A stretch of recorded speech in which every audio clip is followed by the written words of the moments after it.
Yeah, this is a GLC 300 2018. Basically, we want to protect the rims and tires. What they normally steal in this car is the airbags and the rims and tires.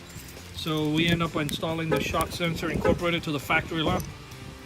That way you don't have to carry another remote control around. The beauty of this is just to have this. You definitely don't need an extra alarm remote on your keychain.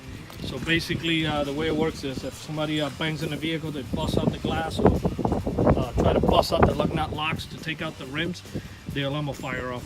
Basically factory alarms do not come with any type of impact sensor. They only work if the door is open. So that's when we come in and we install the shock sensor kit add-on to the factory alarm. And what that does, it converts this alarm like an aftermarket alarm without the customer having to install an extra alarm and carry an extra remote control. And then we took it a notch further. We end up installing the cellular module.